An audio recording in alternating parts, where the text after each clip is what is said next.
Hope will drive you mad. All right, give me a countdown, Shark. And I have one more big slurp of soup, and then I'm done. Okay. Vamp. Vamp, Vamping and vamp, vamping. vamp. We're vamping up a storm. We're vamping up, vamping up a storm. Storm is vamping. A storm is coming, and we're drowning in the vamp. In the I'm vamp. trying to fucking eat.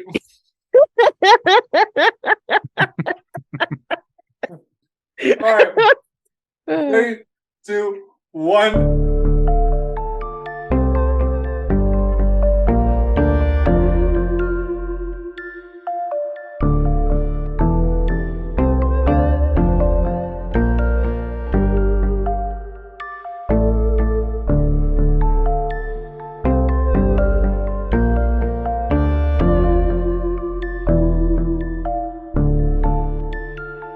Hello, and welcome to Two Clicks and a Snap, a lock-picking podcast. We're here to tell you how to get into any door lock in the country, guaranteed.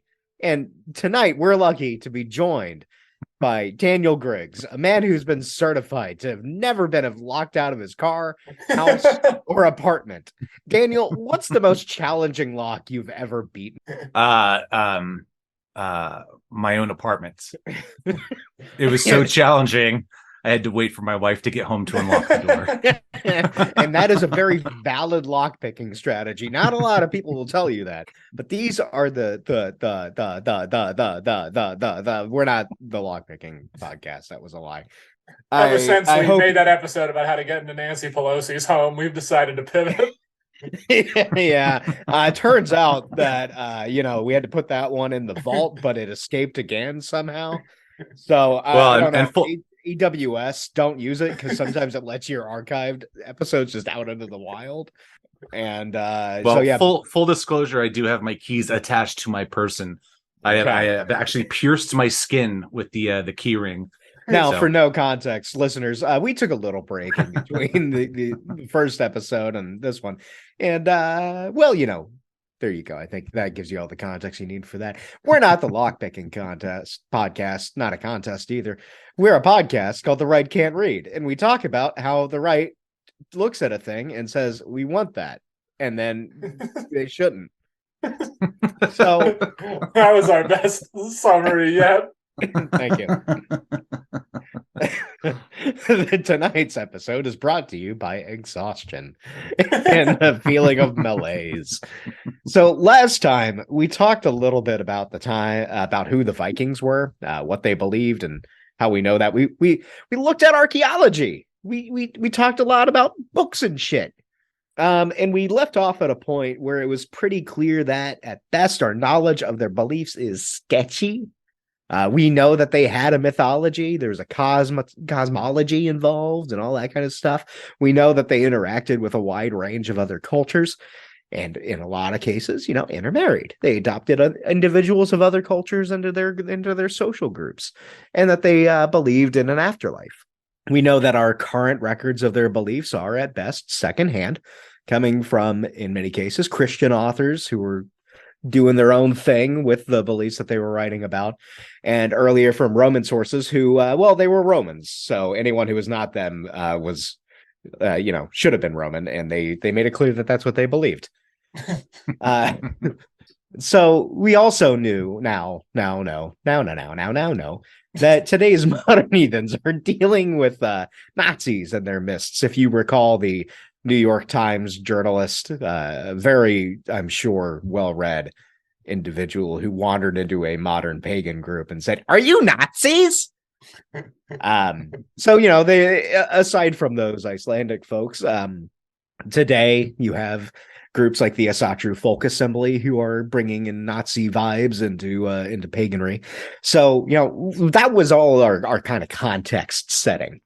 So this episode, we're going to be talking about, those reprobates, the Draugr. But first, we have to talk about Bugs Bunny.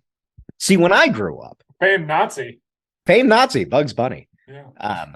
I, like a lot of American kids, was glued to the TV. And unlike kids these days who lack the gumption that my generation has, the willingness to go above and beyond what's asked of them, and who are, without an exception, lazy and worthless. Unlike them, I watched a lot of Looney Tunes. One of the things that sticks in my memory from my long history of watching that show is, of course, Elmer Fudd's Wagner spiel. He tries to kill bugs while singing Kill the Rabbit to the tune of Ride the Valkyries. One of the best episodes ever. It is. Mm-hmm. It is, in fact, a cultural touch point that happens so often with Looney Tunes that, if you're anything like me, set you up for being asked stuff throughout your life, like, how did you know about all of this old stuff? And when you're asked this, you, like me, can look whimsically into the distance and say, well, I guess I just have a curious mind. When really the answer is that you just watch a lot of very old cartoons.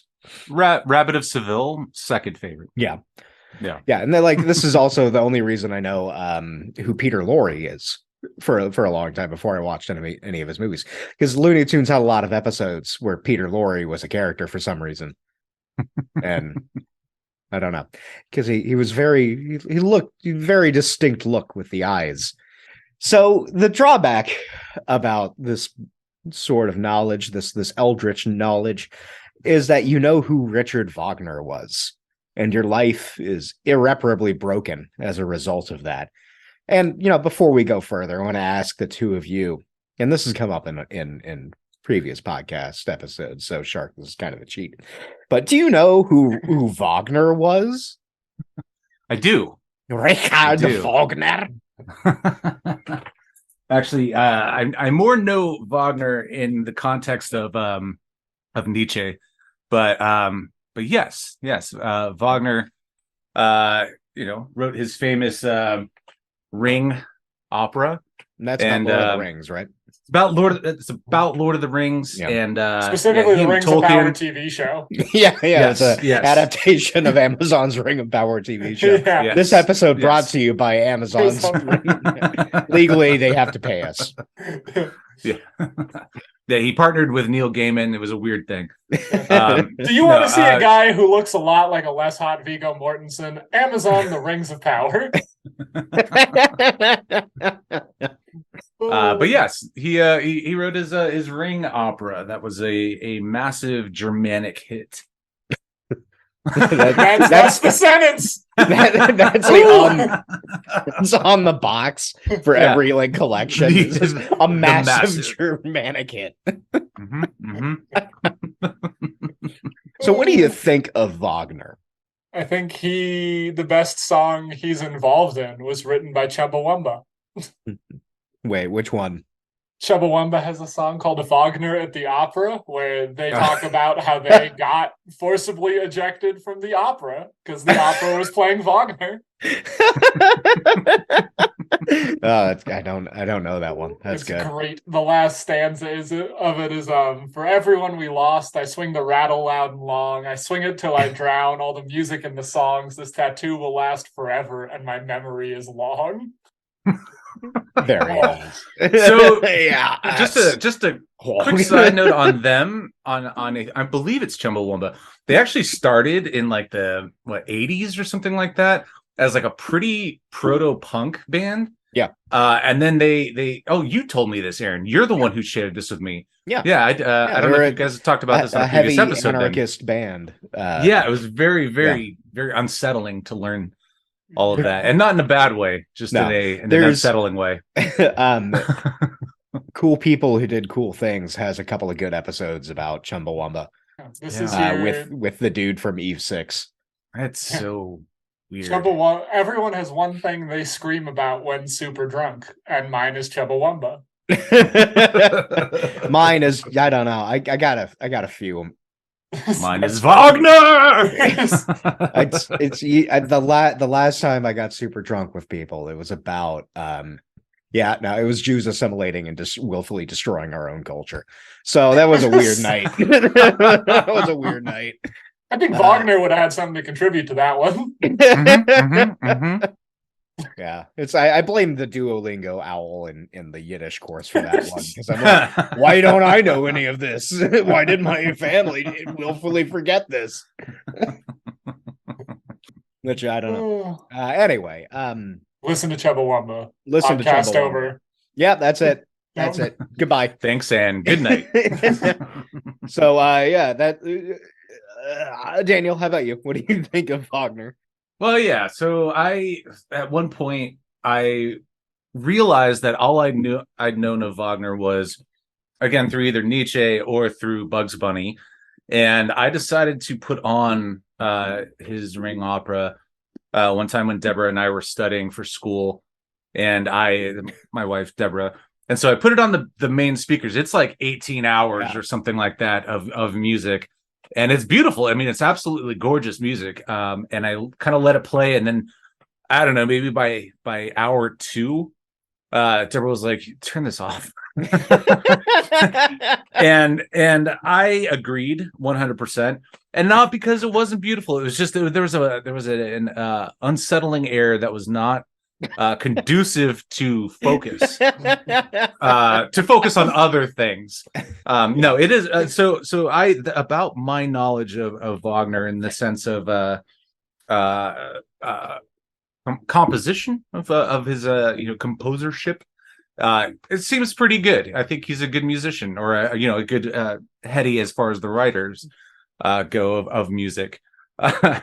But as a person, Nietzsche's criticism of Wagner makes me not like Wagner, which is about that a bit. Yeah. I think.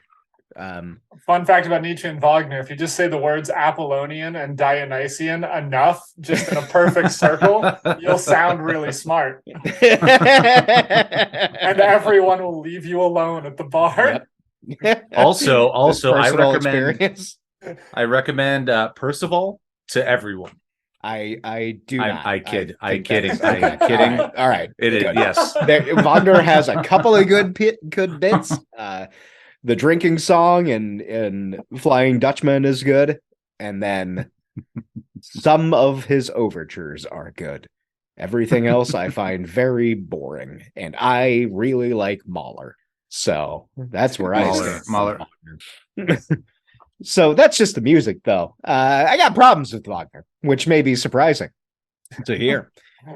In many ways, Wagner was the popularizer of a lot of very strange occultists and esotericists in 19th century Germany. Now, I want to make it very clear that Wagner was not the originator of a lot of what we're going to be talking about, but he did have a lot of strange ideas. One of which was that he was the reincarnation of Beethoven. And that's like a weird little thoroughfare for a lot of for some composers. He viewed himself as a reincarnation of Beethoven. Mahler viewed himself as a reincarnation of Wagner, which was strange. I'm pretty sure Beethoven would have hated both of those fucking guys. Probably. And then Bernstein viewed himself as a reincarnation of Mahler. So thus, Leonard Bernstein and Beethoven are the same person. I love Beethoven's musicals. Beethoven's West Side Story is just phenomenal.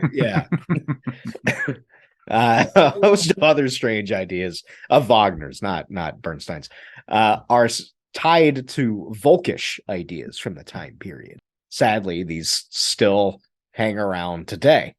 Can one of you give the class a quick definition of what Volkish means? And we're going to go into it a little more, but I want to see if you got some thoughts. My knowledge of Volkish comes from a little later period. Volk translates just to folk, right? Yeah. It's got the this people weird, or folk. Yeah, it's got this weird like connotation of like, I don't know. Once you get into the 40s, it's not a great word. Well, it's not a great word at this point either. So at least part of this whole Volkish theory is a singular, superior, yet always endangered throughout the history of this term, Nordic Germanic race. And it ties into efforts of around this time with Bismarck and everyone else to create a unified Germany from the various city-states and regions that formerly made up the German Confederation and the Holy Roman Empire before that. Because, as you may know from other more serious sources, when you're trying to form a country, you need a mythology. And for some Germans in the 19th century, this meant the Volkisch movement. So here we're going to be relying on a paper I found online called No Nazis in Valhalla, Understanding the Use and Misuse of Nordic Cultural Markers in Third Reich Era Germany. And this was written by Lena Neiswander of Bowling Green University. And one thing before we get into that in detail is, unsurprisingly, during this period, and now, as it turns out, eugenics were all the rage.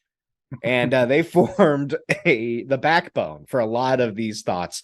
So that means you're going to be hearing about them in 2024 when all of the really, really fun DeSantis rhetoric really comes out for his inevitable presidential run. Oh my fucking God. So as for the kind of groundwork here, it was not enough to have a national identity. You needed to have a blood identity for these people. Ethno-nationalist. Ethno-nationalist. Sure. Yeah. Or you could also argue this like less scarily as just a tribe sort of thing. Neiswander points out in her paper that the term Volk, as Shark was saying, literally just means people or folk, and this kind of became the placeholder for tribe. To grow that sense of tribalism and national myth, Neiswander notes that the Volkisch groups did this in part by defining the German religion and spirituality as an innate racial inheritance that was a living counterpart of the homeland, one's blood, feeling, and thinking.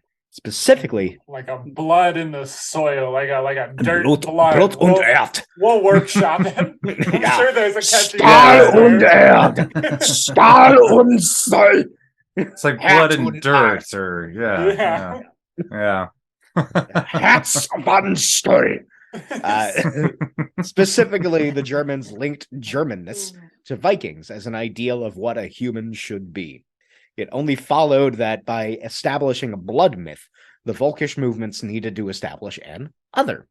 From Neiswander's paper, Nordicism was to be seen as an organic extension of the growing vision of Aryan superiority in the new Germany, but it might have had more sway in the development of ideas seen in the Third Reich than one would expect.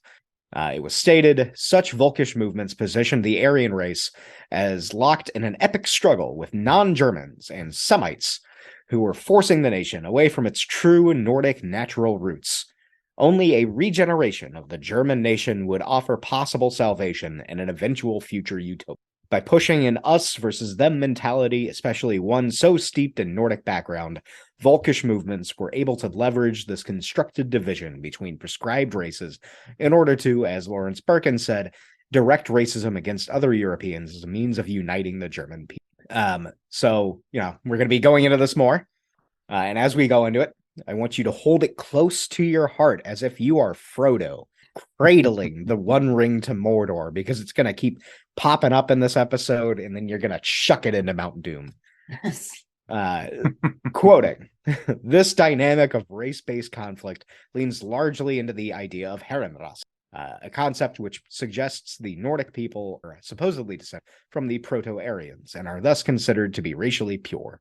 This origin story places mythic levels of value on Nordic peoples and their genetics, and thus the stereotypical Nordic imagery of what people should look like, heavily influenced by the tall, strong, blonde Vikings of medieval times, was often circulated to exemplify who was Aryan and who was not. A 1933 scientific journal entry in Scientific American describes the Nordic Aryans of Europe as having long, high heads, tall bodies, blue or gray eyes, and light-colored hair. This sort of concrete prescription of what Nordic Aryans would look like allows for easily identifiable traits to be distributed as a clear idea of what the master race, Herrenrasse, should look like. There is no room for interpretation in the Nordic ideal for appearance. Along with the heightened importance of a so-called Nordic appearance, the historical success and accomplishments of the Nordic people were also brought into conversation as a means of supporting the notion of Nordic superiority. But wait, you may be saying, how does this tie into Wagner? Can't you separate the art from the artist? No!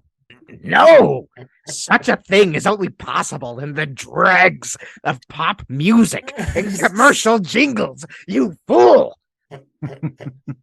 Wagner is very, very, very much tied to the Volkish movement and wrote his music to lend popular civic ties to what might have been otherwise just an intellectual pursuit. Make no mistake, Wagner was wildly popular in his day and afterwards.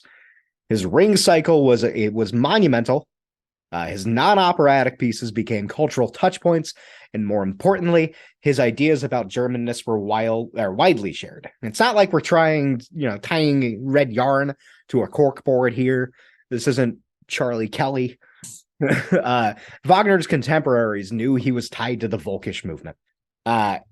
Friend of the pod, kinda. Yeah, sure. Nietzsche wrote at least 2 essays on Wagner, Nietzsche contra Wagner and the case of Wagner, which are brutal excoriations on Wagner. It's pretty fantastic. So I'm going to give you a quote from Nicewander, and then I want your read on this. So from her paper, indeed, the bulk of Nietzsche's writings on Wagner suggests a sort of disappointment in the lifestyle changes the latter had begun to make regarding political rhetoric and ideology, which suggests a sort of radicalization which sees numerous echoes throughout the history of Nazi utilization of the same Norse imagery and mythology on which Wagner fixated. So that's the compressed version. What do you tell us about Nietzsche and Wagner, Daniel? So they were friends. They were they friends or were they frenemies? Initially friends, eventually frenemies, and then not rivals, but there was animosity abounding. With Wagner's Ring opera, so can I read a quote from Nietzsche as well? Here, I'm just gonna go ahead and throw this out. If I say no, you will revolt. It's so on the genealogy of morals, Nietzsche says, at the center of all these noble races, we cannot fail to see the blonde beast of prey, the magnificent blonde beast, avidly prowling round for spoil and victory. This hidden center needs release from time to time. The beast must out again and return to the wild. Roman, Arabian, Germanic, Japanese nobility, Homeric heroes, Scandinavian Vikings. In this requirement, they are all alike. It was the noble races which left the concept of barbarian in their traces wherever they went. Even their highest culture betrays the fact that they were conscious of this and indeed proud of it. So what Nietzsche is driving at there is essentially an idealization of the kind of barbarian, in the moment, it's like it's all about victory and spoils, and the weak should be crushed. And Wagner's Ring was beautiful. It epitomized that for Nietzsche.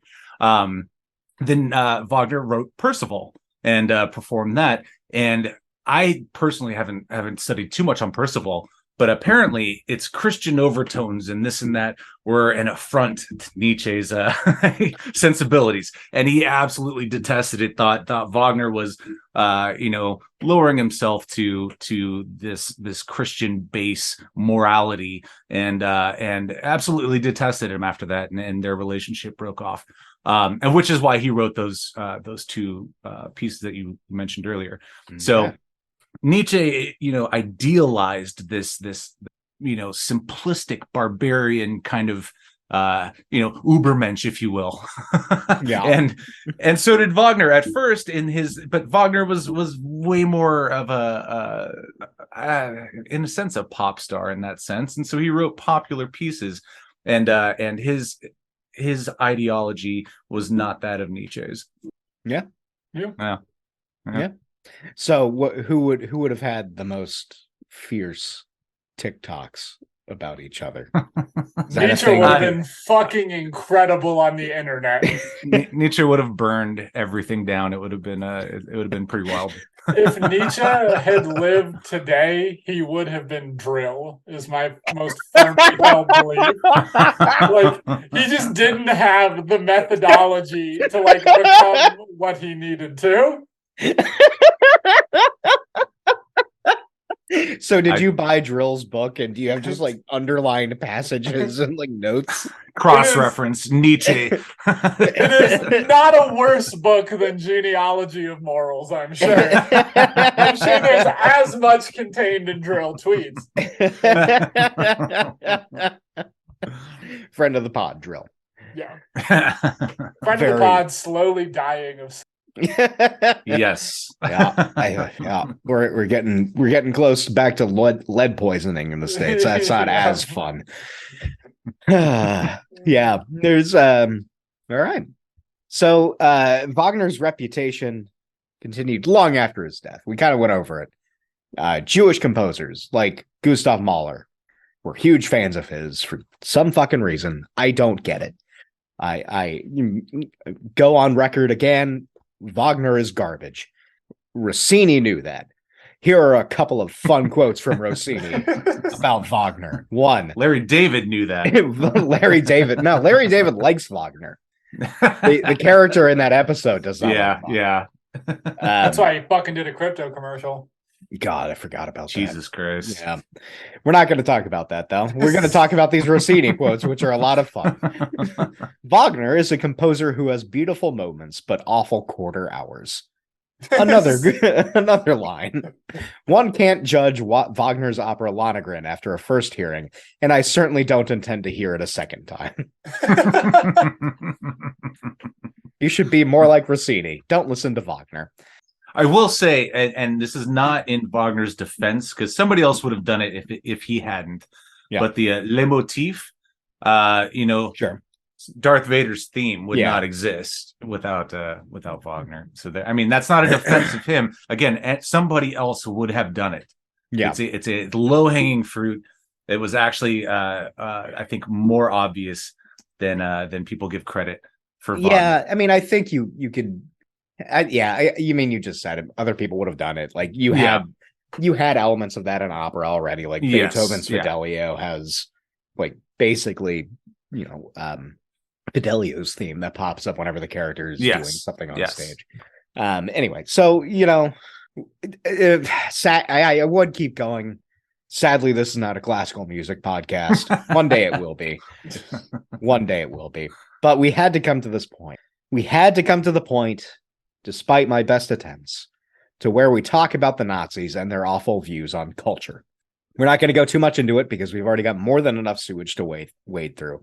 But to suffice it to say, the Nazis wanted a pure Germanic culture and determined that anything that didn't fit that mold was Jewish influenced. This ran the gamut from the sciences to music, and it should be no surprise that Wagner was the guy they turned to as an exemplar of what they wanted. In his time, he'd written screeds decrying Jews, both assimilated and non-assimilated. Wagner claimed that Jews could not create anything original, and instead simply parroted everything around them. He ruined the careers of Jewish composers, artists, and poets. And, perhaps most damning, he played the "I'm not anti-Semitic, my friend is a Jew" card, with Hess as his token. Is it thus? Fun fact, don't be that friend. Don't be that friend. If you ever say "I'm not blank, my friend is blank," just don't do that. Fucking leave. Yeah, don't do that. Reflect on your life choices, but don't say that. I've recently, this is a little sidetrack, but did you do that? Did you say "I'm not anti-Semitic"? No. I was listening to some stuff on Hannah Arendt and her relationship with Heidegger, and I was like, what the fuck? Come on, he's a Nazi. He's a Nazi. Everyone knows he's a Nazi. Yep. And then they buried that shit into like the 70s or 80s, like that. It was Arendt is complicated. Complicated. Yeah. Her have either of you read Eichmann in Jerusalem? Yeah. I am listening to a podcast literally on that. Yes, one of the strangest books I've ever read. Strongly recommend. I like it a lot. I think she tries to remain objective about Eichmann, but there are a couple of moments where you just see her editorializing in the text, but not with words. She'll just do parentheses, exclamation point into parentheses after something like Eichmann says, like, "I didn't really believe in this. I just had to do it. And I was actually doing them a favor by killing them quickly." Jesus. I gotta believe that Eichmann in Jerusalem is where a lot of that Hannibal Lecter shit was pulled from. He's just right. I just see him as Anthony Hopkins for that whole book. Yeah. I'm sure Anthony Hopkins did something to deserve to be cast as Adolf Eichmann. Probably. He's got a sir in his name. He knows what he did. He knows what he did. Yeah. So throughout all of like the Nazis' fixations on culture, you've got the poor Vikings. The Norse culture, which we've seen to be inclusive for its time, wide-ranging and open to new ideas, again, for its time, has been pigeonholed as the apotheosis of humanity by a bunch of psychotic Germans who felt the need to claim it as their own. The Eddas were repurposed into Wagner's horrible Ring cycle, long self-aggrandizing poems by hacks and gaudy art. In the Volkish push to define a culture for Germany, cultural titans like Wagner turned the Vikings from explorers, merchants, warriors, and sailors into ravening hordes of proto-Nazis. Picking right up from that came the Nazis, who turned runes into symbols that still can't be seen without evoking images of death and ruin. Their use of Wagner has led to such stigma that there are regular protests in Israel whenever the music is performed. They turned the image of a Viking into what they saw as the ideal blonde-haired, blue-eyed warrior mystic, and despite getting the utter shit kicked out of them of them and their nation in World War II, resulting in a decades-long partition of Germany and casting an eternal shame over the Germans, their view of Vikings still holds sway. Now, for the sake of my blood pressure and the fact that I legitimately have given myself a headache, we're going to skip time a little bit. We're going to revisit some old ground, and we're going to talk about our old friend Burzum. Daniel, much more relaxing. Much more relaxing. I'm sure more, this will cure my headache. Daniel, you're a fellow metalhead. How would you like to refresh our listeners' memories on who fucking Burzum is? So, I'll read a little bit of his Wikipedia. Oh, good. Glad I got the mead. Yeah. Yes. So, because actually, this is one of those things where it's like when I found out the band Screwdriver was super Nazis. Yeah, it's like I never listened to them. When I found out that Burzum was pretty shitty, I actually have never really listened to them. Yeah. And again, it's like I think I said so in the previous episode. It's like you really do have to read the lyrics of some of these bands because you don't hear it when you're listening to it. You just hear a lot of screaming, a lot of and then all of a sudden you're listening to white supremacist music. Yeah.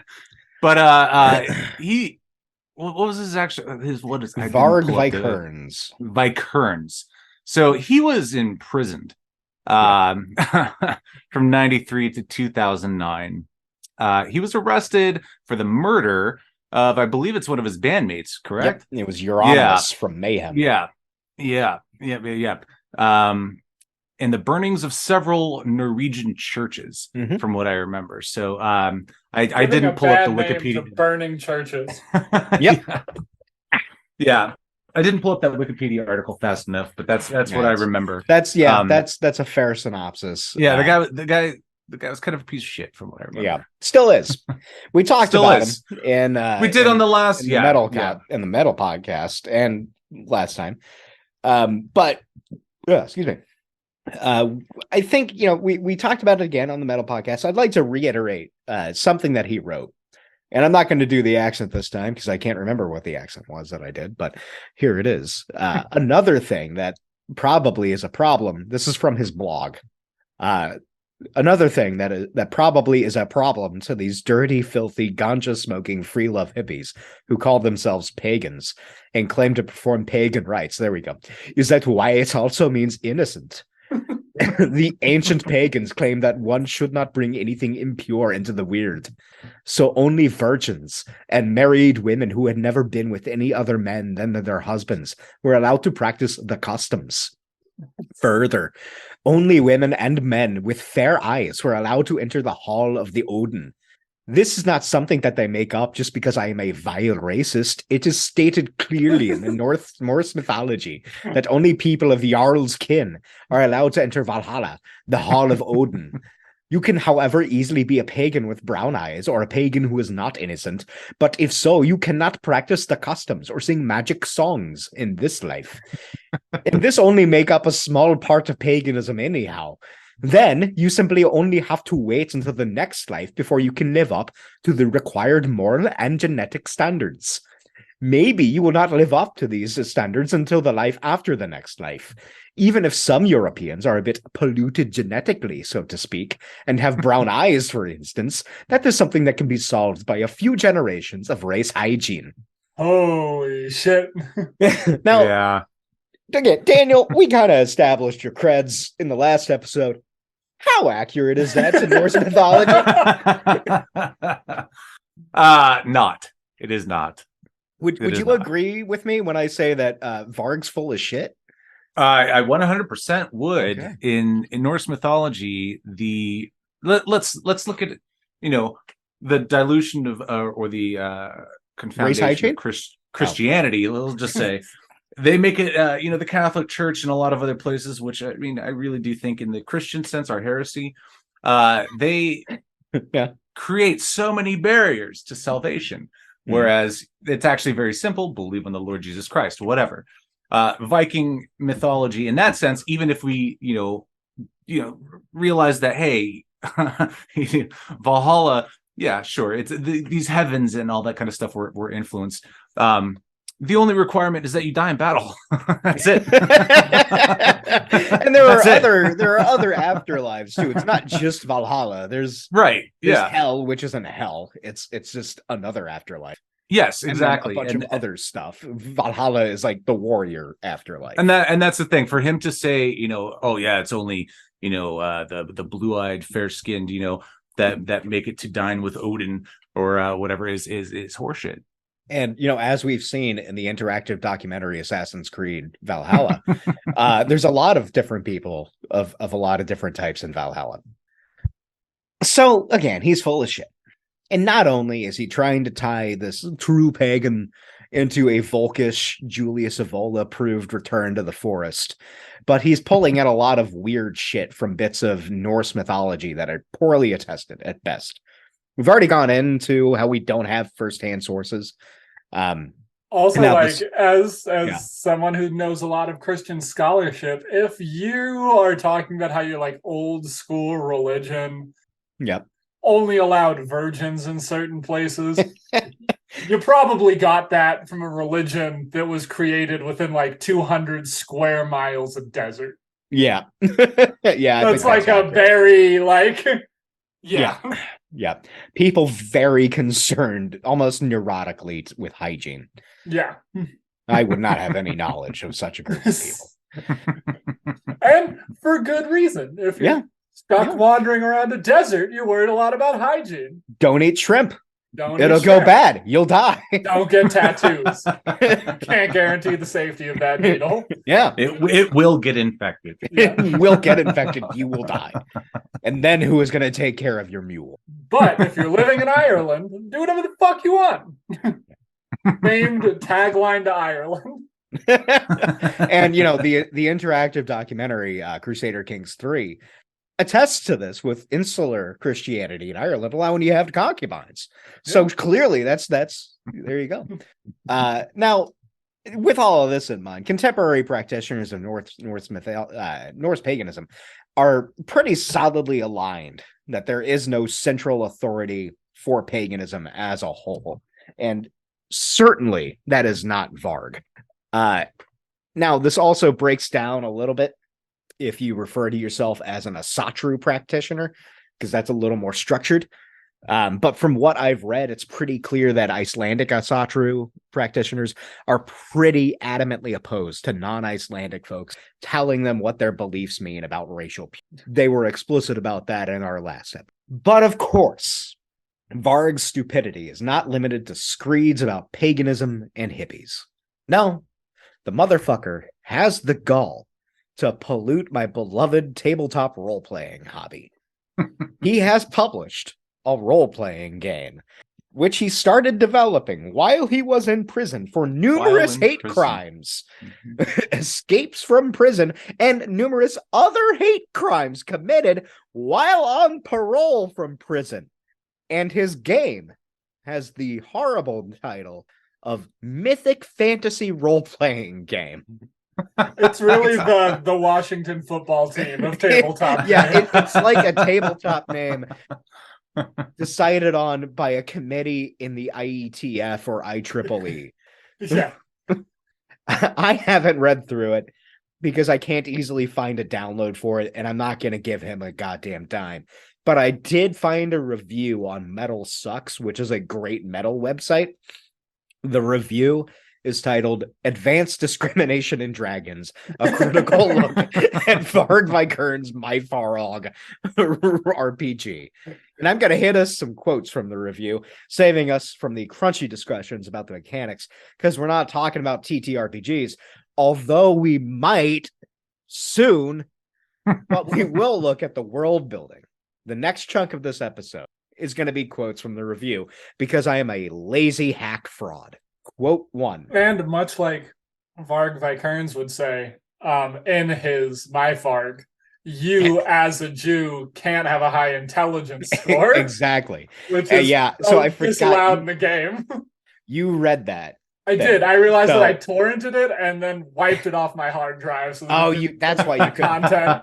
Okay. So I'm going to read these quotes from the review, and then I want you to give your I did not torrent it, legally speaking. Please continue. Not actionable. Not actionable. Yeah, not actionable. Don't torrent stuff. You wouldn't steal a racist RPG. No. So quote 1.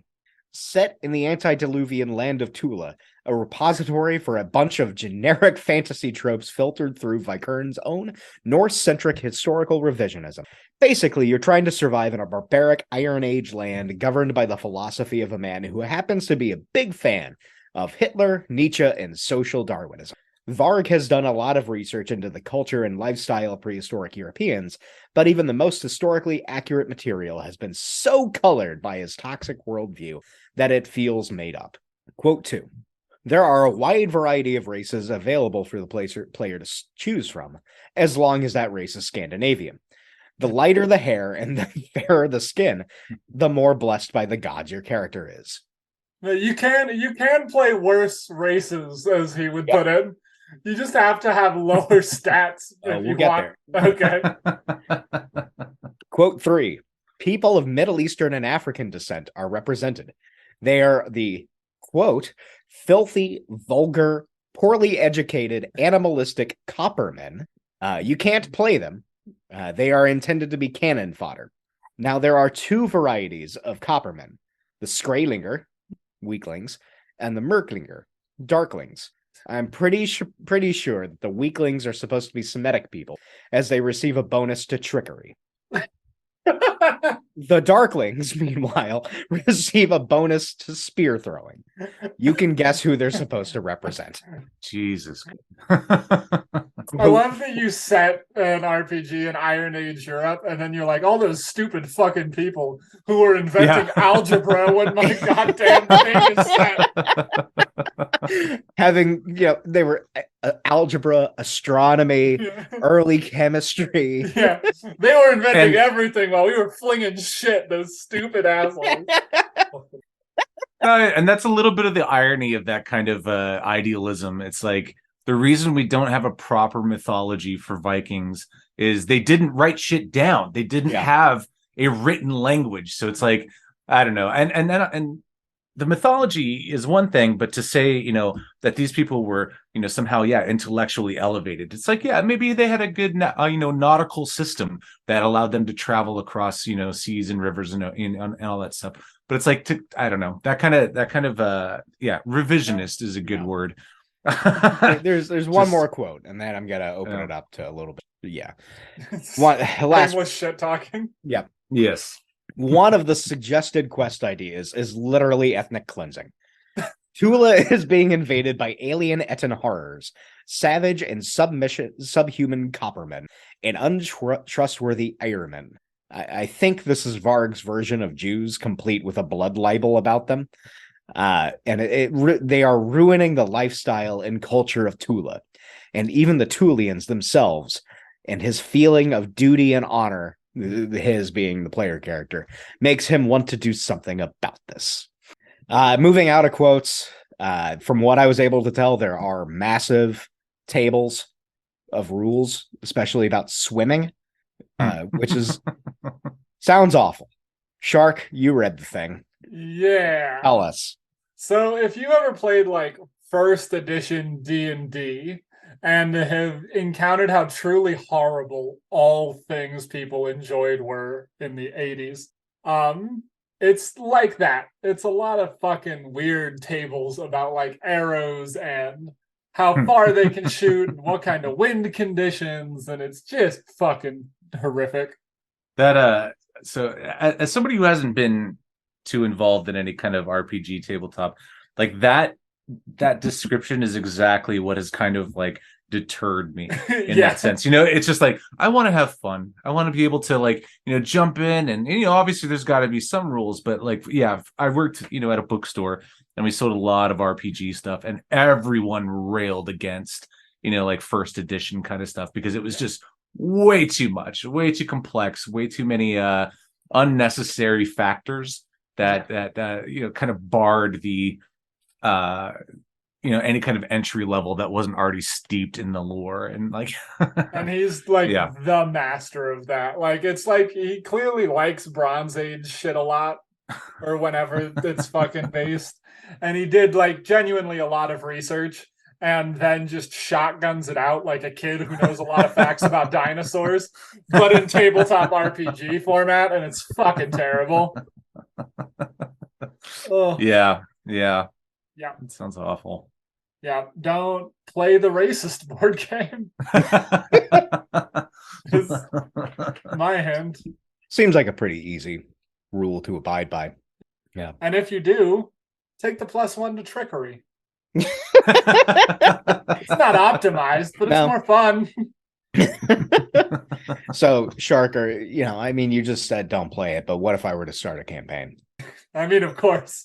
Okay. We could live stream it on Twitch. Really, I don't think I'd watch. I don't think the Nazi tabletop casted by Jewish people is a big enough. It's an untapped market. So I think there's a lot of people. Put out a casting call for player characters who want to destroy Tula. It's just us reading through spreadsheets about arrows. Yeah, that sounds like that's my utter hell. I hate that kind of game. Yeah. You said after mentioning Crusader Kings 3. Well, sure. All right. I'm playing in a D&D campaign with a group of people, some of whom who've been playing since first edition, and I'm playing a halfling monk, and occasionally they misremember rules and start quoting things to me about halflings that you can do in first edition. Like, oh, halflings get proficiency to using slings. What? Yeah, like, what are you talking about? Like, oh, that's first edition. Never mind. Yeah, horrible thing. Yeah. So, you might be wondering where Varg got all of this stuff. Especially like Tula. No, yeah. There are sources. No, there are. And you might also be wondering if there's an element of this stuff lurking in the United States. And good news, there is. To understand where this comes into play, we have to discuss a guy named Stephen McNallen, his group, the Asatru Folk Assembly, and everyone's favorite incomprehensible maniac, Carl Jung. Hell yeah. Now, I want to do a little bit of a digression. Shark, in our Dune campaign, there's a bit of a maniac. And we were at a movie, he and I, and there was like a Friends of Jung advertisement at the theater. And I was like, oh, God, that's got to be just Nazis. And he was like, what? Jung's great. And like, I'm not going to talk about this with you, man. The thing is, I've like read Like Jung. he wasn't a Nazi. I Jung don't wasn't. hate Jung. I don't know how it is. Like, I don't hate Nietzsche either, but it's just everyone I've ever heard talk about loving Jung or Nietzsche sounds like Jordan Peterson in like 5 minutes of conversation. And it's like, how the fuck do these guys like only attract this crowd of people? I don't know. I kind of do know, because I mean, please. Well, all right. So again, we're about to fix the world right here. Kind of, yeah. I mean, I wish Rachel were on for this episode. So when I was younger, it's like I was raised Christian, and I was like, very, very into all that. And then I went to college and I learned some stuff. I took a philosophy class, and all of a sudden I was enlightened. During that time, I read The Antichrist by Nietzsche. Okay. And that, I mean, I'd already started to kind of question, my own beliefs. Why was I raised the way I was raised? If I was somewhere else, would I believe something different? Of all that stuff. But then Nietzsche actually, I mean, and whether I agree or not is kind of irrelevant, but he did open dialogue within my own head that said, what does it mean to be a Christian? And that his aspect of it was modern Christianity for his time, which I mean, still I think is the same now, is fundamentally a bastardized religion. It's like, and he, I mean, went farther than I think I would ever have gone in this thought process. But it's like the Christianity is weak. They embrace the weak. They embrace the all that kind of stuff. And when you are in your worst, weakest place, that's when you are strong, and that's when, and he's like, no, that's not true. A person who is out hunting all day, out, killing animals and this and that, they are the stronger ones. That is just a fact. And so I'm like, okay, I kind of agree there. I get that. There are those kind of aspects, but then with Christianity itself and Nietzsche, he starts getting into the idea of that Ubermensch and all that kind of stuff, and then I think that gets taken out of context in a lot of ways in like Jordan Peterson's kind of stuff, and a lot of those types, because Nietzsche himself was a frail, sick dude. So he's talking out of his ass also, because he can think about these things, but he can't manifest any of this into his own life, into his own self. He didn't have a vision board. No, he did not. Yeah. He blew wishes out the window. So it's he slowly with died of syphilis. Yes, and he himself was, and this is kind of the background that a lot of people don't necessarily remember about Nietzsche, is he was on his way to becoming a priest. It's like, and so he realized, no, Dostoevsky was right. The death of God. It's like we need to kill God to actually become gods ourselves in that sense, and that self-empowerment. Can we isolate that and have that be like the intro to every episode? Yeah, it's that idea. It's when he starts thinking the predator doesn't give any consideration to the feelings of the prey. That's the kind of Nazi shit that people embrace. Where it's like, the hawk doesn't care about the rabbit, and it's like, or the sheep or whatever. It's like that aspect of it all is where people start saying, yeah, that's right. These lesser humans, these lesser beings don't even have, the right to exist the way we do. And that's where, the shit gets really shady, gets really twisted. And it's like, yeah. When I was in college and we were doing our Nietzsche classes, we were reading Gay Science, and someone had some passage about racial purity, they said, and they read it. And our professor went, Nietzsche had a lot of ideas, and they can't all be winners. And I just and that's exactly the tagline to Nietzsche for me. He had more ideas than anyone else. That's exactly right. Yeah. And if you're a weird fucking dude, you can find any horrible shit you want in Nietzsche or Jung, just because they shotgunned out nonsense at a machine gun pace. Yeah. And some of it was really good. Right. But it's the people who latch on to the less good sides. It's like they're the ones who somehow make him more popular in that way, where it's like, they embrace the worst parts, and I'm like, come on, he had so much better. He embraced art. It's like, we all should strive to be artistic, and and they're like, yeah, no, let's kill everyone who's not us. I'm like, come on. Come on, man. That wasn't it. This is why he should have been limited to 250 characters an hour. That's it. It was those extra characters that fucked his shit up. He shouldn't have been able to say more. So there are two paths for Nietzsche on Twitter. One is drill, and the other is like, I have a lot of thoughts about race and weakness. A thread. Yeah. And then thread emoji. Yeah. One is drill and the other is that Republican congressman who sent that thing about nuclear ballistic tweets and the woke sky. Christ, yeah. That's the other.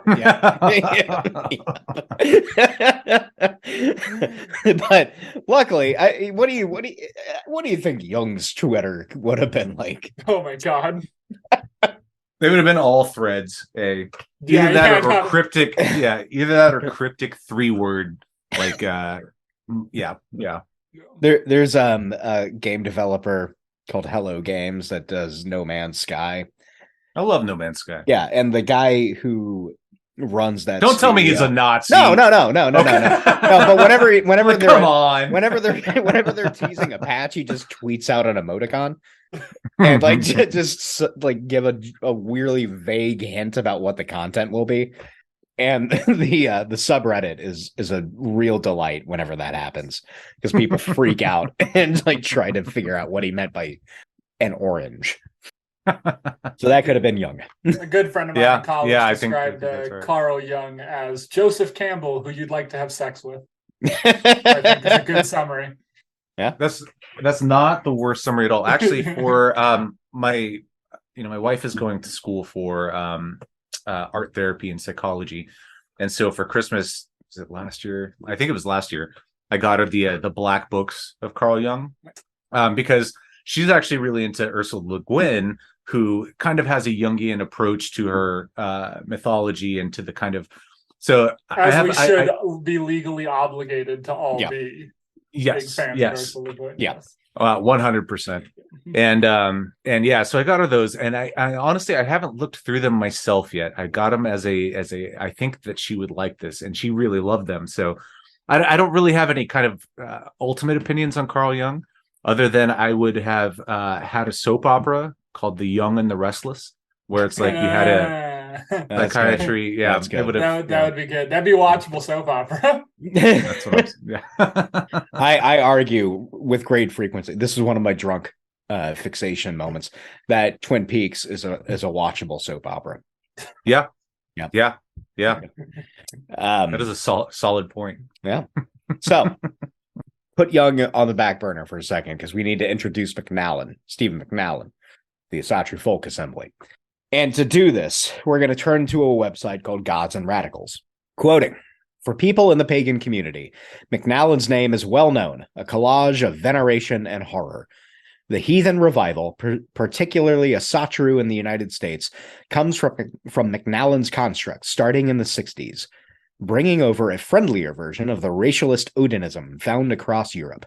After being drawn by the stories of heroism found in the Eddas and sagas, McNallen formed the Viking Brotherhood in 1969 with the Viking Manifesto, an ode to young male obsession with the warrior cult media interpretation of Norse Vikings.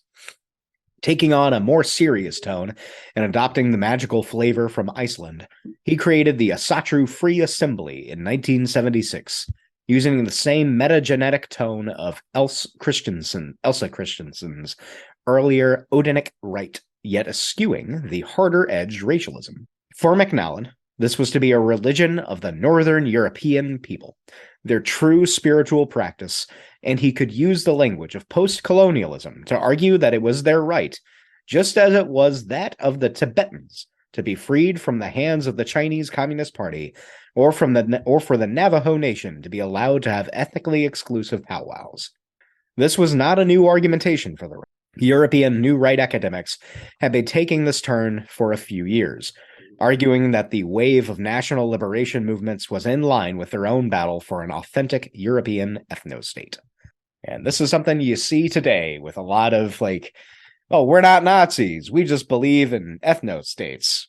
Yeah, we just believe that no one should emigrate. It's A lot of the ethno-nationalism shit. It's a real joy, because then you have to then you get into like the weird thing, like, well, how it has to be European blood though, but fuck the Italians, Yeah. Yeah, it's yeah. I was at a bar the other night and someone was having this stupid fucking discussion, and they were talking about how but it's racist if I have a meeting for all white people at my company, but they can have like an all black meeting for the diversity, equity, and inclusion group. And someone was like, what the fuck are you talking about? And he was like, it's not racist to have all white spaces. And the person was like, fine, whatever. But do you want to hang out with anyone who goes to the all white meeting? Which I think just like perfectly fucking summarizes it. Like, if you throw that shit out, it's just a room full of assholes. And that's the kind of irony of that aspect. It's like, if you want to say like, yeah, no, white is this, it's like you're absolutely wrong anytime you want to like start from that premise. Yeah. Because my heritage is English, Germanic, and Scandinavian. It's like, sure, but that's European. It's not, so having European as a race, and having, that kind of aspect is already coming from a faulty place. If you want to say like, yeah, this is our Irish group, it's like, okay, I can see that, but this is our white group. I don't understand that at all. It's like, that doesn't make any sense because it doesn't exist. Yeah, ask a Kurd from northern Iraq and a Sunni from southern Iraq if they're both Middle Eastern, and you'll get some answers. Yeah, that's exactly right. Yeah, it's great if you refer to anyone who's from Iran. Oh yeah, you're an Arab, right? That's a fun conversation. So I had a couple of friends in Southern California from Irvine, and it was Persian. It's like, it wasn't. I'm not Iranian. I'm Persian, and it's like. And I had to learn that difference in a sense, because and I think it's a valid difference in that sense. So it's to even any kind of premise that starts from all white just doesn't make any sense at all. It is a stupid construct that is mainly built up to continue to fluff up WASP interests above everyone else. Well, and with McNallen's aspect, he was very specific on the DNA. It's like, and what are you talking about? Like, that still doesn't make any sense. You're still working from a faulty premise, Yeah. And we're gonna go into that. So good segue. So earlier in this episode, maybe last episode, I don't know. Time is a flat circle. We talked about a split that happened within heathenism, where American pagans branched off of their Volkish roots. McNallen is a big part of those Volkish roots. The Asatru Free Assembly, for many reasons, morphed into the Asatru Folk Assembly, which has a lot of politics that are not worth getting into, but has the distinction of being the target of a thing called Declaration 127, which we discussed earlier. But that's not the only reason McNallen is worth our time. No, he is a big believer in Jungian archetypes. Shark, you and Daniel, you are both liberal arts nerds. What can you tell us about Jungian archetypes? And big points, bonus points, huge bonus points, if you can tell us about Jung's essay Wotan. I'll let you take the floor on that one. Oh God. It's a big topic. So Jungian archetypes are like, so Plato Jungian has archetypes. So legally obligated to say it. Jung has this idea, like Jung's a smart guy and he reads a lot. And so he reads Plato and he reads Kant and he reads Schopenhauer. This is the problem. Don't read a lot. Yeah, don't read a lot. Never read. It has never done me any good. Wait a minute. This is called the right can't read, right? Wait a minute. They can't read. We're aspiring not to. Yeah, there you go. Fair. That is a very specific and good difference. Our compulsion is to read. It is not healthy. So he reads Plato, he reads Kant, he reads Schopenhauer, and they all have this idea of like the ideal forms of something. And Jung's like, what if I took that but made it not super lame? And he's like, so inside your brain, there are these like archetypes of like themes. Inside your brain, there are two wolves. And so, yeah, exactly. but there's more like 12 wolves. Yeah, exactly. It's a full pack in there. Ooh, and he comes up with like all of these archetypes that people love. Like, I don't think he comes up with it. Like the crone is a thing that he talks about at some points, and it's like a whole series of like literary shorthand that because Hollywood fucking machine guns it out in every garbage script. But yeah, we were talking about this during one of the episodes. The Shrek episode, Aaron, the greatest. Was it the Shrek episode? Podcast. I don't think we've released the Shrek episode at the time of this recording. We will soon. Yeah, but it's about like how like storytelling and myth have archetypes, which they might, I guess, maybe. Well, I mean, it's handy if you're. Well, I mean, if you aspire to be a popular writer or artist, which I don't, so I don't like it. You use touch points that people can kind of already know. Well, and it is. I mean, just in the Viking sense, it's the relation between the Christ figure and the Odin figure. Again, hanging from a tree, getting stabbed in his in their side with a spear. It's like there are, you have to have some sort of touch point, in a sense, in your own psychology, in your own aspect of the way you understand people and the way you empathize and the way you experience the world around you, where it's like, I mean, I know Joseph Campbell. I haven't read it yet. My mom gave it to me for Christmas, but I still haven't read it. The Hero with 1,000 Faces. Your mom's not mad. She's yes. But it's like that Hero with 1,000 Faces. That's the same thing. It's like you attribute certain qualities more often than not post their lives. It's like, can you attribute, oh, this was the hero, this was the wanderer, this was this was that, and the archetypes do have an effect and a place in mythologies and religions. In day-to-day lives it becomes way problematic. Yeah. And the problem is weirdos who try to apply this to their day-to-day lives and other people's as marketing. Yeah. Like if you're one of absolutely. You get like Jordan Peterson-y. But yeah, they do cool, like you're saying. Chaos cool Dragon. Yeah. Exactly. Yeah. So McNallen is big on using this as the very problematic approach of like applying it to day-to-day life.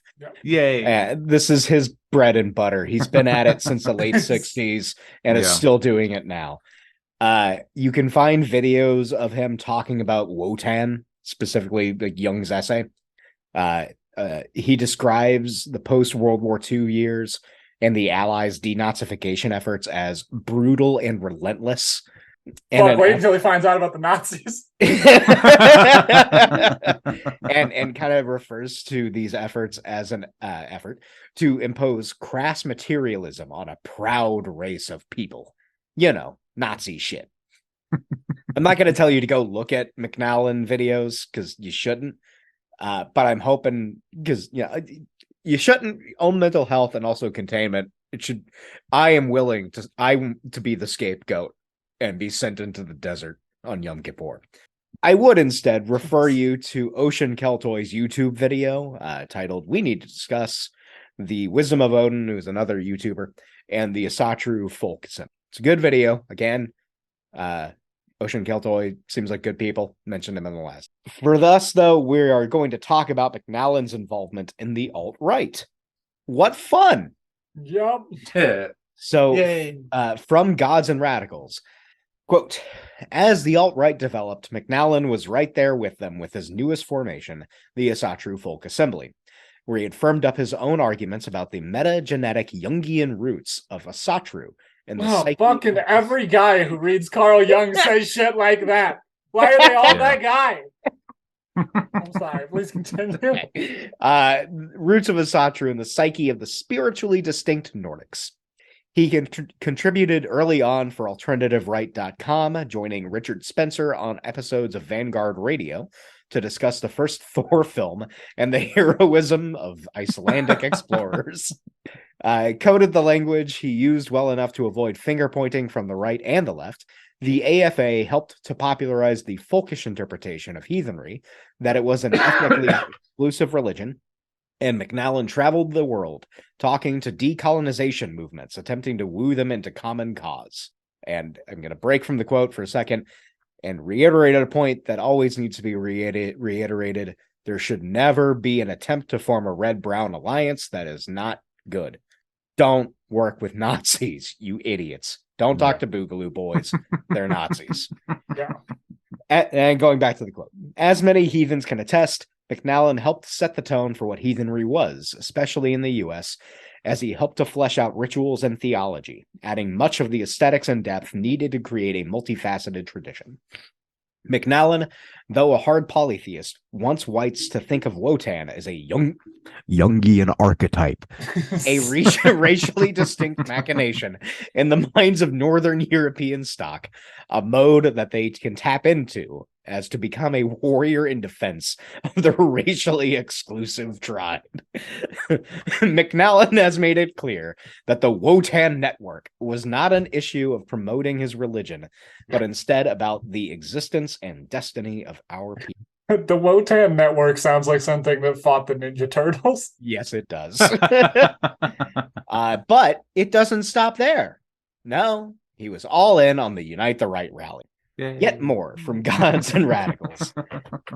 After the image of the Torchlight March from August 11th came forth, where white nationalist protesters chanted, "Jews will not replace us," while surrounding a church and finally attacking protesters, McNallen put up an image of the protest with the line, "Where there is light, there is hope," emblazoned atop it. This was signed off with the hashtag Wotan Network, owing to his penchant for branding. The next day, one woman died and 19 were injured as a Vanguard American associate plowed his Dodge Challenger into counter-protesters before hitting the gas in reverse and running the scene. It was both one of the largest white nationalist gatherings in 20 years and one of the most catastrophic. In the weeks that followed these declarations, Huygens Heathenhof, tongue twisted, a well-known heathen blog, put out a call for a joint declaration denouncing the Asatru Folk Assembly, its doctrines, and its leadership as a racist organization. Since then, over 100 heathen organizations from all around the world have signed the statement. This has isolated the AFA from many of their former allies, lost members, and pushed them into a more openly white nationalist direction. Their increasingly overt white nationalism also parallels with the broader surge in far-right activity across the globe. As further splits occur after the alt-right's violence in Charlottesville, McNallen and the AFA's choice to continue supporting the white nationalist contingent should be further a marker to disassociate them from the heathen community they desperately want to define. So you see, Stephen McNallen, not a good guy. Doesn't sound like. No, you could even say that he's a little bit of a douche. He's a little bit of a douche, this guy. Yeah. A little bit of a, and this, I think, yeah. All right. Being a little serious, last episode we were talking about, Daniel, how you kind of explored local heathen groups and how they all kind of had these things. And, I don't know enough about any of these groups to say whether or not they took a lot from, or took anything from AFA, Asatru Folk Assembly, but I don't know. It gets weird real quick. It's like being a metalhead. You got to do a lot of research to figure out what to listen to. Well, and it is difficult because it's like, say you go to, I'm in Portland, Oregon. Redacted. If you go to a metal show, 99% in Redacted, it's going to be 99% white dudes. Yeah. It's like if you go to an Esratu or if you go to any kind of other heathen, engagement or whatever, I don't know what they call them because I've never been, but it's like it's going to be at least 99% white dudes, and that kind of aspect of the scene or whatever you want to call it. It's like that can be problematic because you get too many white guys together. You're going to start thinking that that's cool. Suddenly you're killing literally everyone in Africa. All of a sudden, not an exaggeration. Exactly. Now, all right, I'm going to put you on pause for a second. You pronounced it Asatru? Asatru, isn't it? Asatru? Is it Asatru or is it Asaratu? Is it ASA? Yeah, Asatru. ASATRU. Yeah, it's not true. Yeah. What have you been saying? What did I say? I thought you said it differently. All right, never mind. Did I say Esratu? I don't know. It doesn't matter. Shark, it doesn't matter. Shark, you're the ref. No, but it's, all right. Anyway, no. If you put too many white people together, it gets weird. It kind of does, and it's like, and then you're like, well, should we call this a group?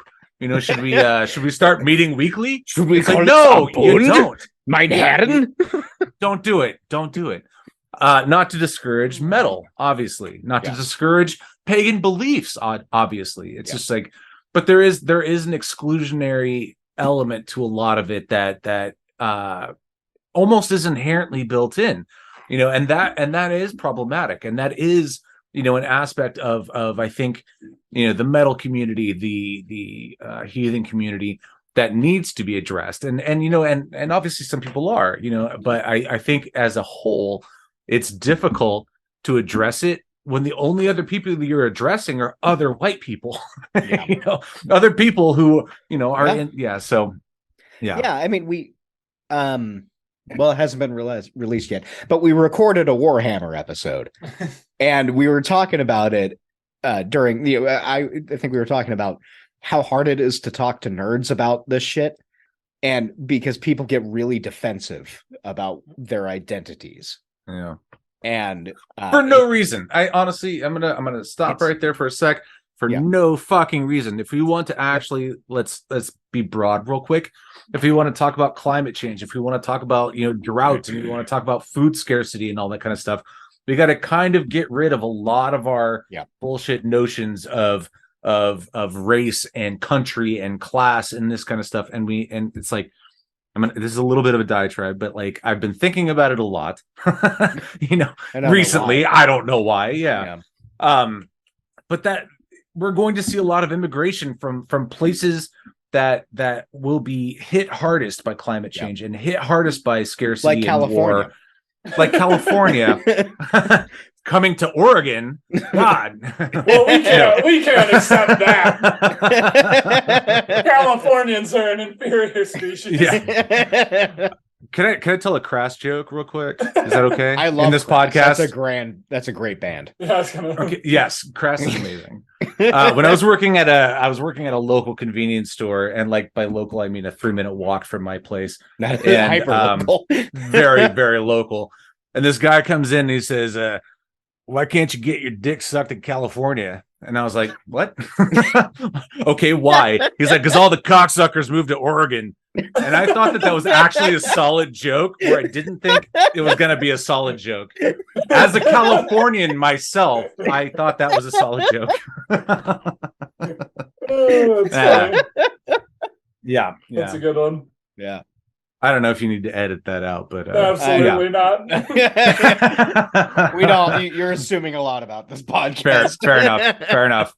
No, but I mean, I just think in general, like when you're talking about these kind of larger issues, race, DNA, any of that shit, like it doesn't make any sense to survive as a species, and we haven't quite grown. There's an anti-globalist sentiment that's like, globalism is going, if we don't become a globalist, yes. Yeah. But if we don't kind of come together, and I mean, we could respect each other's cultures and all that kind of stuff, we could even, assimilate. That's not, I mean, again, as the Vikings did, assimilate culture. But if we're going to work together as a species, there's a lot of this shit that we need to get the fuck over. Yeah. I mean, as a Star Wars fan, Star Wars fan, I disagree. We should be, Star Wars. I don't even. It should be Tatooine. I want 2 sons. That's like one thing I think is weird about Star Wars as a franchise, is there's not a lot of like culture represented in the show. Have you been to Mos Eisley? There's the Cantina Band, and then there's the Mon Calamari Opera in Revenge of What about the Bounty Hunters? They even accepted robots. Right. Yeah, no, all right, I'll give you that. Mandalorians are definitely a culture. There's a fun game called Star Wars: The Old Republic. Yes. And it's like an MMO. And you can be a bounty hunter.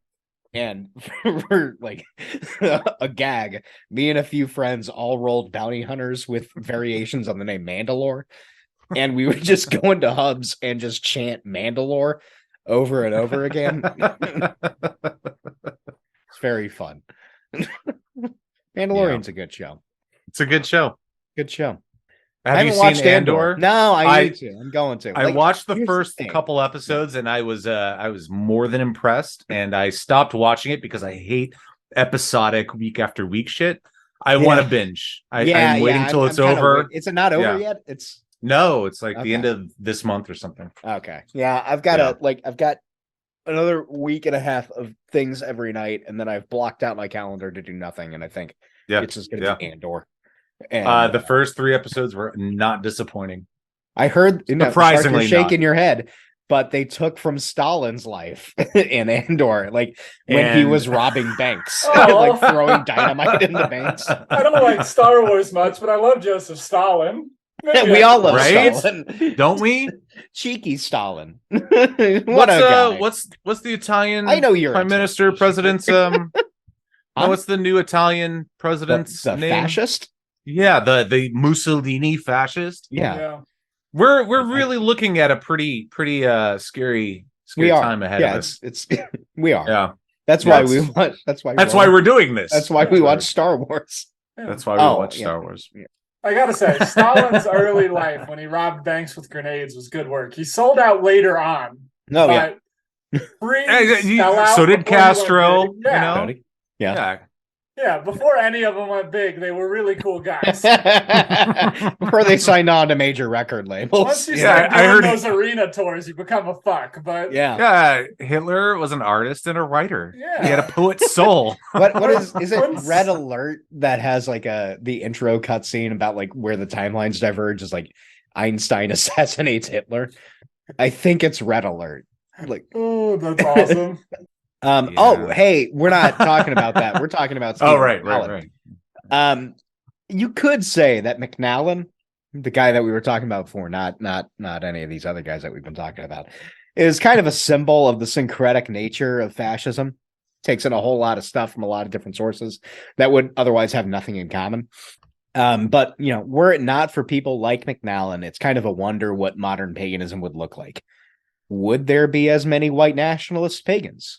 Would there be a strong correlation of Viking symbols with contemporary Nazis? Don't know. It is, though, something that's a fun, and by that I mean depressing, thought exercise. Before we close out this section, I want to talk to you about something fun. A little bit of a palate cleanser after Nazi tabletop RPGs and Stephen McNallen, who I forgot to mention was instrumental in forming Defend Europe, the group that tried to sabotage refugee resettlement organizations. That's what I'm talking about. Just let that sink in. Think about it. Let it sink. Just, get that mouth feel. It's like Viktor Orban was looking at this and was like, yeah, that's a good idea. I'm going to implement that as policy. And then that got transferred over to America, specifically Florida. Good mouth feel. Now, before we end, I want to talk to you about a bizarre little group of LARPers called Norsk. You haven't heard of them. It's because Norsk may, in fact, be just a dude in a small shack somewhere in British Columbia, putting out podcasts and videos. Norsk, spelled with 2 Ks, purports to be a place that, 1, has access to the truth about Viking beliefs, 2, provides spec ops combat training, 3, hires out their Jomsvikingar to private contractors around the world, 4, is really, really based in Scandinavia, but mainly operates in Canada because Vinland was a thing. And 5 is so totally hardcore, you probably couldn't even make it through their training. But if you did, you would surely secure your place in Valhalla. Now, Norsk's website is slickly designed and tied to a bunch of other slickly designed websites. They are all created to appeal to modern readers in that specific way that you can that you can just tell that they used a really good Wix template on the website. Nice. Yeah. On the website, you'll find images of cut dudes doing dude stuff and wielding axes. You'll find promises of glory and brotherhood and totally rad language, similar to get off this website because we don't like bullshit. You'll also find a list of prohibited organizations, which includes Amazon Prime, Antifa, Apple TV, CBC, Canadian Broadcasting Corporation, Canada, Green Party, any country, Pepsi Cola, Sussex Insurance, Canada, Yukon Wilderness Tourism Association, Canada, and many more. Now, short story short, Norsk is not a brutal legion of trained killers. It's a podcast and video network started by a sad, lonely man who was fined by the Yukon Wilderness Tourism Association for scamming eco-tourists. Now, this guy seems to spend his time creating misogynistic screeds, making websites to grift assholes, and writing fake cease and desist letters to people who criticize Norsk online, so I'm sure we'll be getting one soon. It is really the epitome of what it is to be 90% of modern-day fascists. You latch on to aesthetics, yell on the internet, and threaten people with lawsuits when they're mean to you online. Elon Musk. And further. Well, you know what? I'm going to stop there before we do our next segue. But yeah, what are your thoughts on Norsk? Oh, can I read a little bit of their from their website? Yeah, go ahead. Specifically under the "We Are Men" tab. Well, before he says this is the gayest thing I've ever seen. It really is. It really is. There's literally this website would make Top Gun blush. on the "We Are Men" tab, there is literally a guy wearing nothing but his underwear, shooting a bow and arrow. Like, I mean, yeah, that is sexy if I've ever seen anything. Yeah. And literally under it's masculinity. It's like it's a fragrance. Yeah, that's Calvin Klein. Yeah.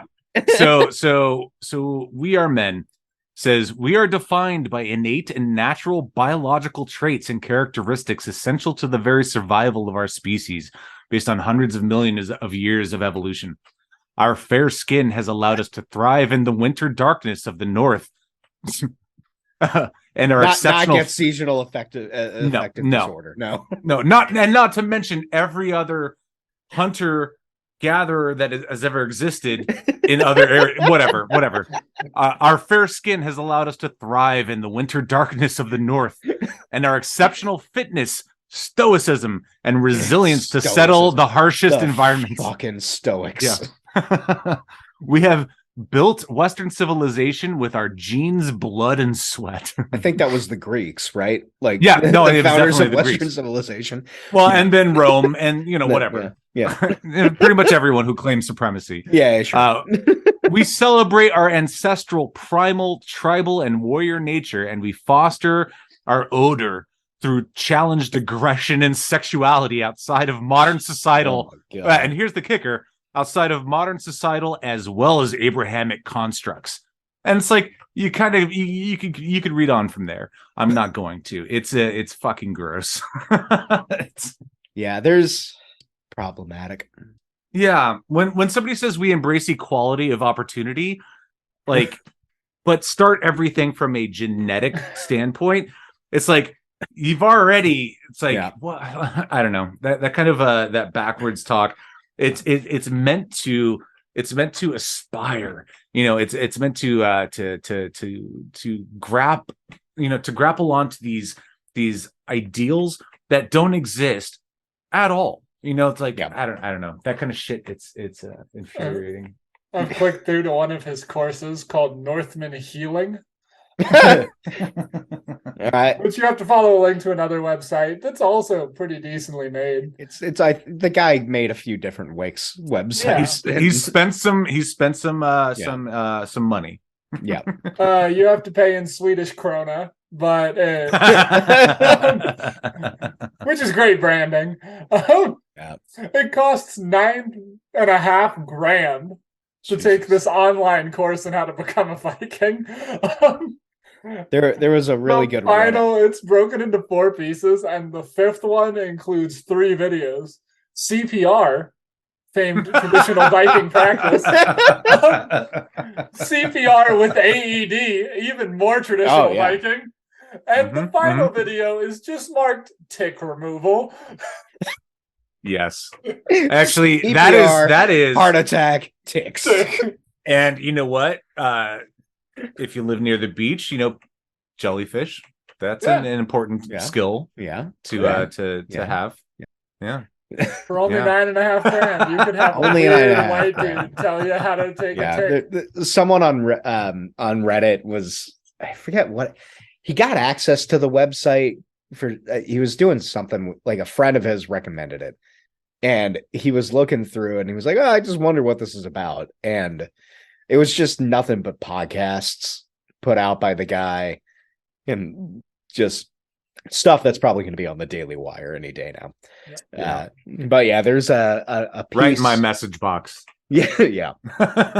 There was a piece written up by a researcher of the right wing about this guy, and they tracked him down, and this is where you found out that he was sued or got a cease and desist fine, whatever, from the Yukon Wilderness Tourists Association, because basically he promised to do these big eco tours for rich people and just kind of like left them in like ports and just never showed up, but took their money.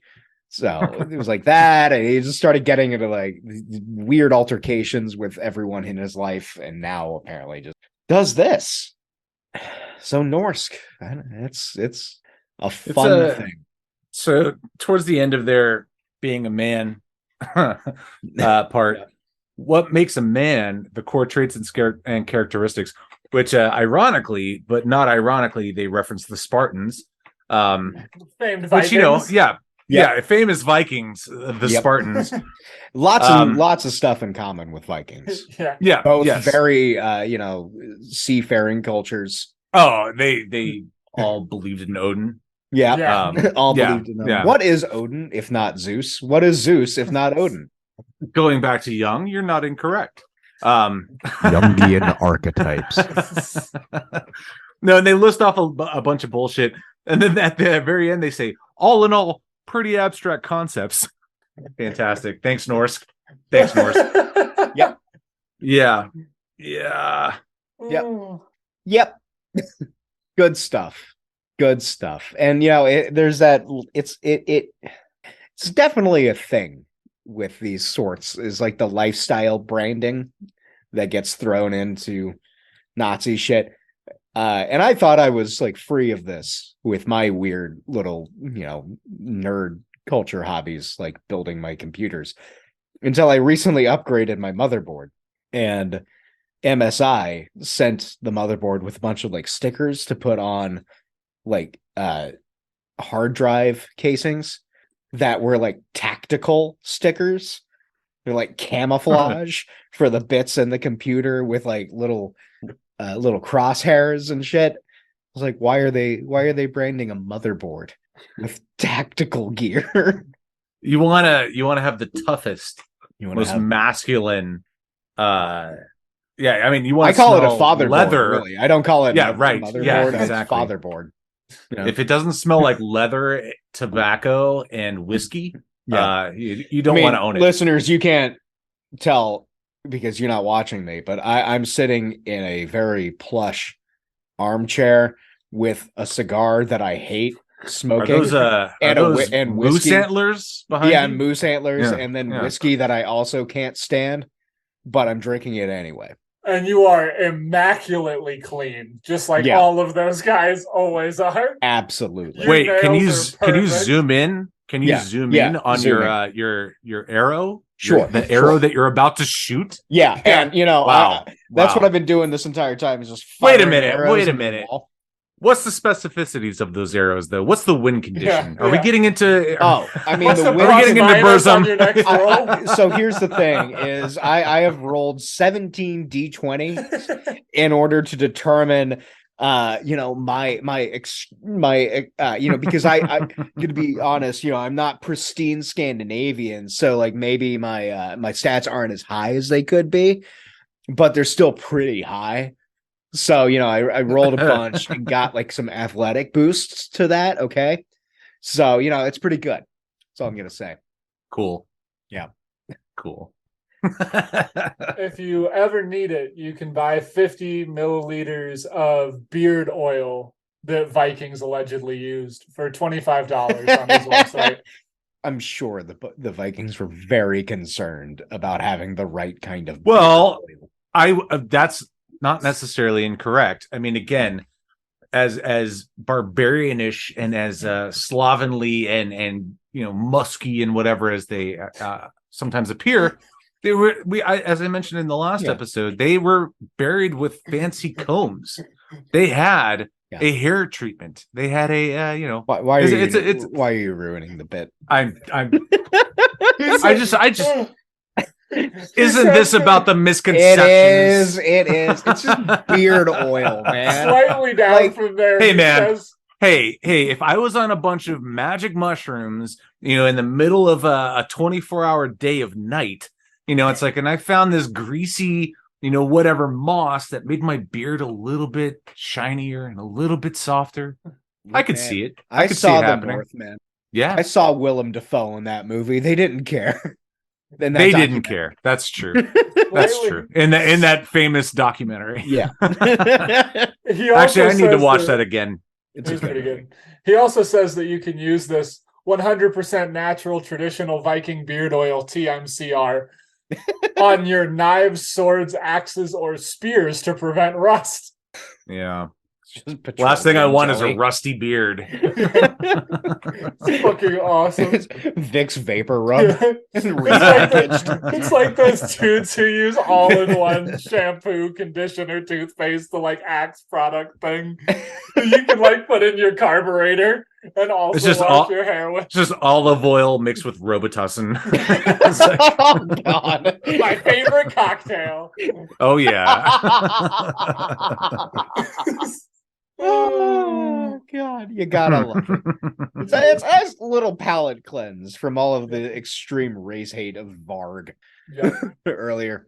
And going back to that for a sec, he's still around on the YouTubes. That seems to be his main thing these days. I think Burzum is largely not a project anymore. I don't know if he's really doing music these days so much as ranting about COVID being a hoax or some shit. And the pivot. Yeah. Yeah, from what I remember reading, he's not too active. I mean, he's active, but not in any kind of musical sense, I should say. Yeah. Still sucks that his stuff is in The Color Out of Space. Otherwise, a flawless movie with Nick Cage. Aren't all Nick Cage flicks flawless? Most of them. Mandy most of them. Goddamn great. Still haven't seen it.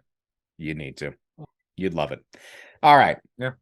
So this is a good time for us to start kind of wrapping it up and discussing how we can stem the tide of these assholes in paganism. From all of this, we know that for their time, the Vikings were pretty solidly accepting, when they were not raiding, killing, or raping. They settled roots in a good chunk of Europe, bits of North America, and bits of the Near East. What we don't know, again, is what they really believed. Further, we know that modern paganism is at best taking a stab in the dark at determining what to practice. And that's okay. Most religions do that anyway.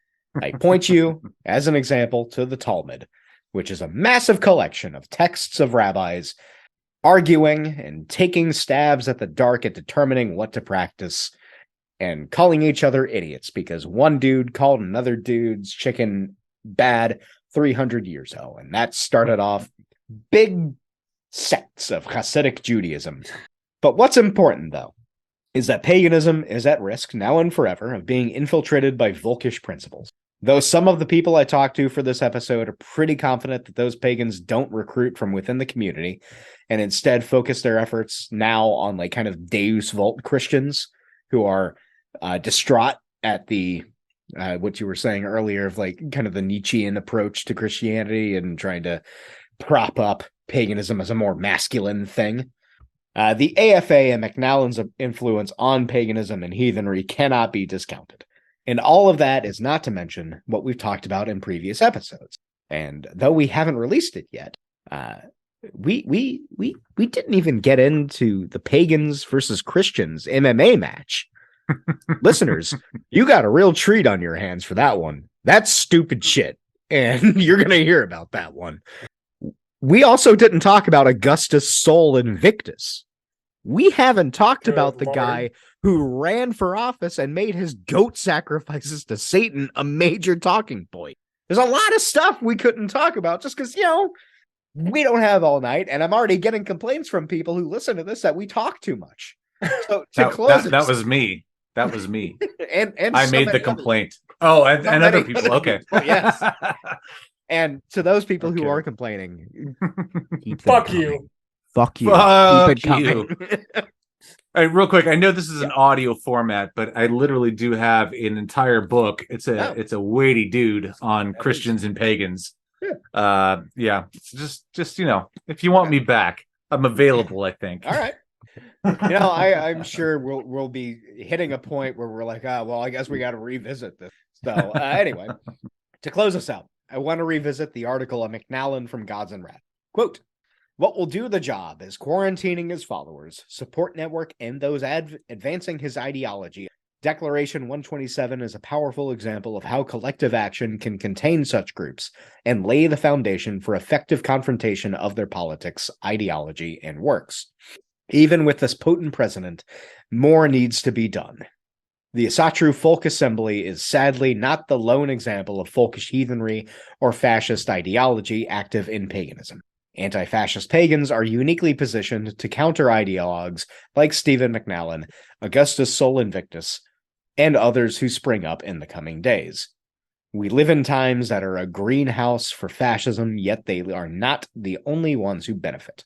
The scales have fallen from the eyes of many as the greed, exploitation, and disregard for human life at the root of neoliberal capitalism is made plain for all to see. Just as these conditions have given rise to fascism, they are also providing potent fuel for a left that has been deprived of oxygen and space for far too long. In society and spirituality, an understanding of ethics, practice, and values centered on human needs over human greed has become more possible than it ever has at any point since 1917. Even with the opportunity at hand, victory is not assured. Organizing, mass education, and mutual aid projects plant the seeds of a new society, providing a vision that can really unseat fascist resurgence. The danger of fascist groups, ideologies, and organizations cannot be underestimated either. At one time, this movement was used as a dagger to plunge into the heart of the left and humane alternatives to the status quo. Its steel was wielded to keep the people in line during the Cold War. Now, facing either exploitation or barbarity, there is an opportunity to change the dynamic. In and out of our spiritual communities, we can transform how people view human relations, society, and community.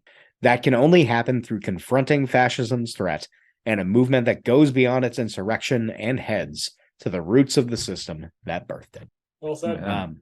And I think it's also, I was reading this morning a collection of essays by a guy named Shane Burley, and the introduction kind of goes into a discussion about the Messianic age as presented in Judaism.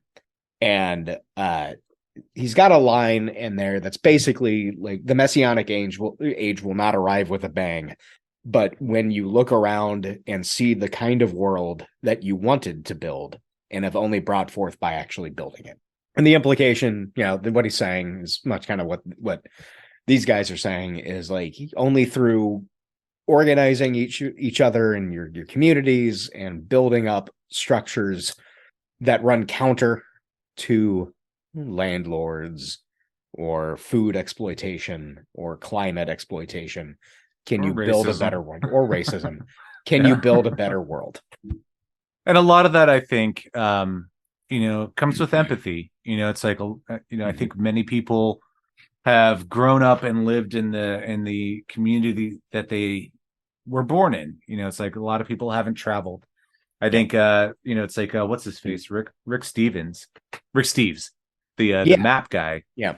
Wrote an entire book on the benefits of travel to broaden your idea of what humanity means and what it is. I haven't read it myself, but I've read the excerpts. Yeah. But I mean, that's generally the takeaway. Yeah. Aside from Mark Twain, who was like, Americans are idiots and we will always be American. Yeah.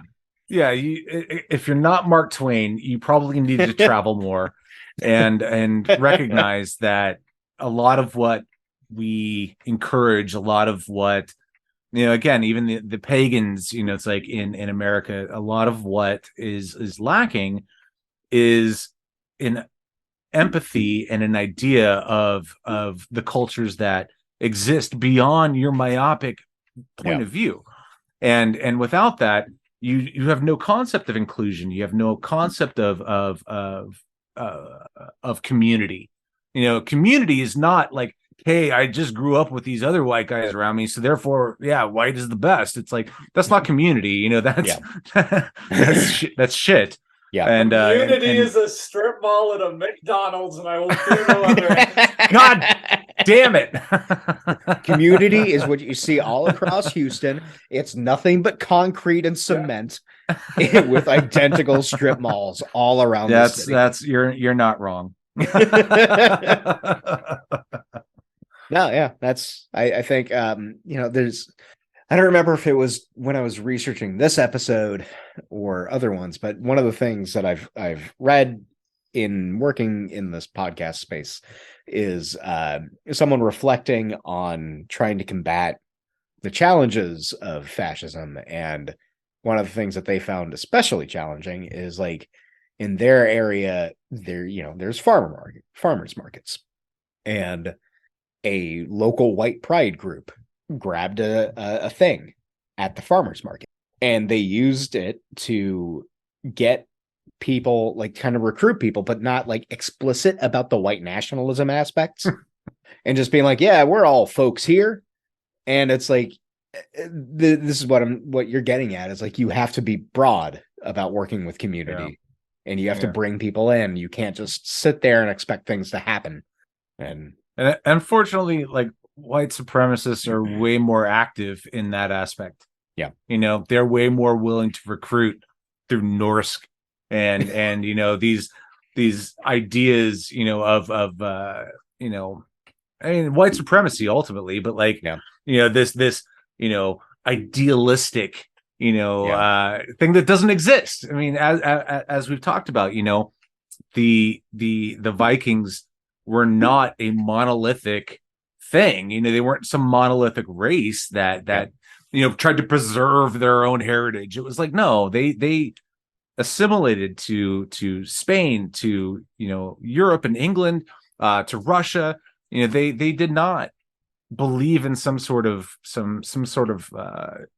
genetic supremacy, and the fact that people want to claim the Vikings as some sort of genetic supremacy is bullshit. It's absolutely. I think there's also another interactive documentary that's come out recently called God of War, where a Greek man is fuck the Greeks, all right? I'm gonna say it right now. There's two things I can't stand. Those who are intolerant of other cultures and Dutch. And the goddamn Greeks.